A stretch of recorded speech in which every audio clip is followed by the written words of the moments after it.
In this Elden Ring Shadow of the Erdtree video, I'm going to be showing you my Frost Fu Monk build.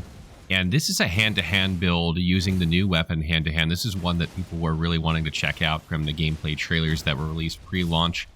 And in this video, I'm going to show you how I use it, what I like to do with it, and I'm also going to show you really quick how to get it if you're wondering how to get this weapon really quickly in the game, because it's not necessarily easy to find if you don't know where to go. So the weapon we're using for this build is called Dryleaf Arts, and you need to get this from Dryleaf Dane, which is one of the NPCs in the game. I'm sorry if that's a spoiler, but if you are trying to get this weapon, you will need to know this. And this character is located in the Morth Ruins, which is just southeast of the Site of Grace that is immediately after you come out of the other side of Castle Ensis. It should be called like High Cross or something like that. And at that High Cross Site of Grace, there is a item or a gesture that you need to pick up. And when you get to Morth Ruins, you need to use that gesture on Dane, and once that happens, it'll trigger a fight with him. Once you defeat him, you'll get this item. Now, alternatively, if you don't want to go through Castle Ensis, which has a major boss fight, I believe that you can go around the side of Castle Ensis and down into the swampy area there, and then hop up the Spirit Spring there to Fort Reprimand, and then come through the tunnel that way and get to the same location. I don't know if the NPCs are there because I have not done this in my playthrough, but theoretically, if you don't want to have to face that boss in that castle, it's too difficult for you, or you want to get this weapon before you face that boss, you could try that. And I did some testing with this weapon and its weapon skill Palm Blast, and there's a couple things about this weapon. First, its standard scaling is both strength and dexterity. It has almost exactly the same scaling in both of them. And so what I did was I tested quality, I tested heavy, I tested keen, and my testing heavy came out ahead by a bit compared to keen and quality. So if you want a pure physical damage setup with this weapon, I recommend going the heavy route. And what I did here, though, is I changed it actually to the Cold Infusion, and I switched the Ash of War on it to Divine Beast Frost Stomp, which is one of the new Ashes of War that you can get, and this is one that you get in from trading in the remembrance of the Divine Lion Beast boss. That's not the exact name, but that's the boss that you fight in Bellaret Tower Settlement. So that's what I put on here, and I did this for a couple reasons. First of all, the cold scaling is about the same as heavy in terms of damage, which is great. And you also get that frostbite buildup on the enemy. When that triggers, you're going to deal more damage. And it also tends to make them flinch in the middle of your long combos, which can allow you to continue your long combos uninterrupted in a lot of cases, even against enemies that are difficult to flinch. And the other reason I went with a Cold Infusion here is because when you're using Divine Beast Frost Stomp, you're going to get more damage out of it set to the Cold Infusion than you are to the Heavy Infusion. So it was just kind of a natural choice there. And the reason I swapped from Palm Blast to Divine Beast Frost Stomp is a couple reasons. Palm Blast, I just found that the way this weapon is, you benefit a lot from attacking rapidly with it. And Palm Blast is kind of like a long animation that deals substantial damage in a small AoE around you, and it has to be kind of close range. You can charge it up for extra damage, which is really nice.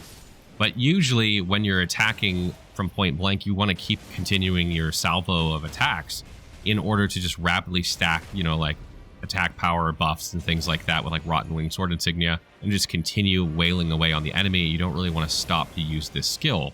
And also the thing about hand-to-hand combat is that it has very short range, because the length of your weapon is basically the length of your arm, which is very short. And so when you're surrounded by a lot of enemies, you have a lot of trouble because you're not going to cleave through a lot of enemies with a lot of attacks, and you're going to get hit. And what Divine Beast Frost Stomp allows us to do is hit those enemies from far away and hit them in a cone and prevent them from getting to us. So you can use this like when you need to take out a lot of enemies, or you have the drop on enemies, and you can even use it one-on-one against bosses and stuff to interrupt them, or when you know they're going to come at you, you can charge it up even to get extra damage and range out of it, which I often do. And I think it's a fantastic addition to this weapon because it gives you some more versatility when you're fighting different enemies. So this weapon is absolutely amazing in my opinion, and I like to use the two-handed setup with it. Like, this is essentially a paired weapon more or less. You can use it one-handed. It has an attack pattern that's different when you use it one-handed than the two-handed attack pattern. The two-handed attack pattern hits like 10 times in a row or something. It's ridiculous. But there are a couple attacks that I really like that I use a lot. Obviously, I use the R1 combo a lot. But what I really like is the running R2 combo. When you're two-handing, it kind of does like a punch-kick combo, which I really like. And also the jump attack when you're two-handing with R2. It does like a kick, and it kind of reminds me of like Mortal Kombat or something like that when you're using it a little Kung Laowi. And what I love about this is I love the damage it deals. I love that it pulls you forward a little bit too, so it's not just like jumping straight up into the air. It kind of pulls you a bit forward. Even if you're like running at an enemy doing a jumping attack, it pulls you a little bit further than you would normally go, and it does decent stance damage, which I really like as well.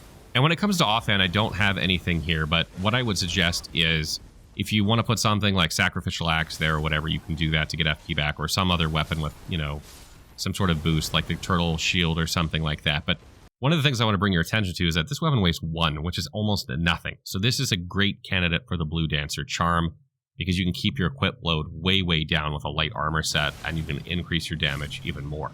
Now, Shadow of the Erdtree enemies hit like an absolute freight train, particularly if you haven't gotten a lot of Skadu Tree fragments, or you haven't been seeking them out or something like that.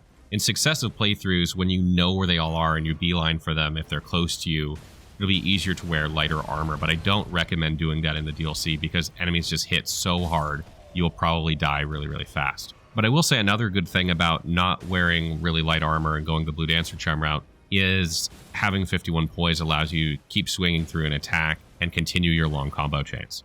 So for armor here, I have Dane's hat, I have Mesmer Soldier's chest piece, and Horned Warrior's gloves and legs, and that kind of gives me the appearance that I have. It's kind of what I was going for. These are armor pieces you can get very early on in the DLC. I'm sure there's a better armor set for this style fashion-wise later on. But these builds that I'm doing, you know, after the first batch are kind of aimed at people in the middle of the DLC or the middle-ish beginning of the DLC that haven't beaten all the bosses, that don't have all the items. So this is like a way to put this build together quickly, and that's kind of why I went with that. Now, the downside of this is that this armor does not have 51 poise on it naturally, and I have to use the Bull Goat's Talisman, but I really like the fashion of this. Kind of has like a monkish, roguish look to it. But if you were min-maxing, you would wear something that had 51 poise or higher by default. If you're, you know, going the protection route, not the Blue Dancer Charm route, obviously. And then you could free up a talisman slot, but, you know, I prioritize fashion, so it is what it is. So for talismans, we have the Bull Goat's Talisman here. Obviously, you would replace this with something else like Rotten Wing Sword Insignia or Millicent's Prothesis, possibly. Either one of those works really well here because you stack up, you know, hits, and so you're going to get increased attack power from them. Shard of Alexander is also a really good choice here for boosting our weapon skill damage. That allows it to like almost one-shot or one-shot enemies depending on how many Skadu Tree fragments you have. Other talismans I like here are Dragon Crest Great Shield Talisman for more protection. If you went the like light route and you're going Blue Dancer Charm, you absolutely want that one. But I think I like it here anyway because we're not going with like seriously heavy armor with the way I'm set up. But if you're wearing like really tremendously heavy armor or something like that, you could probably switch this out. Godfrey Icon is also not a bad choice if you find yourself charging up your Hoarfrost Stomp a lot. I definitely charge it for the increased range and damage, so if you find yourself doing that, you can stack this with Shard of Alexander to get even more damage on your weapon skill. And then lastly, something I want to mention is the Claw Talisman. I really love the jump R2 attack when you're dual wielding or two-handing this weapon. It's awesome. It does a lot of damage. I find myself using it all the time because it gap closes really good. And if you want to increase that, you could consider using the Claw Talisman if that's something you use a lot. And you could also use something like the Raptor's Black Feathers. I think there's another armor set in the DLC that has the same effect. That increases your jump attack damage. If you find you're using that a lot, you could also use those. So attribute-wise, I have 50 Vigor, and that's just to make sure that we don't die. 50 Vigor is minimum. If you're going the light armor route and you're going for Blue Dancer Charm, you're going to get this up way higher than this, like 60, 65, something like that. But as it stands right now, 50 is plenty. I have 29 mind here. You probably don't need 29 mind. You can probably get away with 20 here. I didn't know how much I was going to use Hoarfrost Stomp when I was testing this build. I use it quite a bit, but I don't have FP issues, so you can definitely drop this down probably about 10 points. I have 30 endurance here, and that's because I use a lot of stamina with the attack combinations of this build. And one of the benefits here, if you went 20 mind and 40 endurance, is you'd have even more stamina. You'd have even less stamina issues with this build. You could also wear way heavier armor, which would give you even more protection. And then I have 35 strength, 35 dexterity, and 35 intelligence because we have decent scaling in all three of those stats. And in my testing here, it seemed like that was kind of the sweet spot-ish in terms of stat-wise. Like, anytime I went up 5 points in any one of them, I got the same attack rating. So that seems fine to me. If you wanted to hybrid this, like, spellcasting, you could prioritize intelligence or something like that. But I don't think that's probably what you want to do with this build. If you're playing this build, you're going to want to play it as a martial artist. So I like the stat spread there. You can continue to increase strength, dexterity, and intelligence up to 50 to get even more damage. So this should carry you through this and NG+, etc. You don't need any Faith or Arcane for this build whatsoever. And for Flask of Wondrous Physique, I have the Thorny Cracked here to increase damage as you attack rapidly. That's pretty standard for fast attacking builds. You could do Stamina Recovery as well. If you find you're having stamina issues, I typically don't have a problem with that. You could use Magic Shroud and Crack Tier to boost the damage of your Divine Beast Hoarfrost Stomp. This is 100% magic, so it gets the full value of that, which is really nice. And when it comes to Great Runes, Godric's is great. You use 6 of the 8 stats here, so that's not a bad one. Radahn's is also not bad for more health, stamina, and FP. If you are using Radahn's, you could probably drop your mind down even lower and put those points into damage stats or endurance or even health. So that wraps up my Frostfu Monk build. I hope you guys enjoyed this one. I know people were really looking forward to a hand-to-hand combat build. This is easily one of my favorite weapons I've tested out so far. It looks cool, it feels cool, it plays really well, it's very effective, and it just gets the job done. As always, if you have other questions about this build or you have other tips for other players using this build, please leave them in the comments and I'll try and get to them as soon as I can.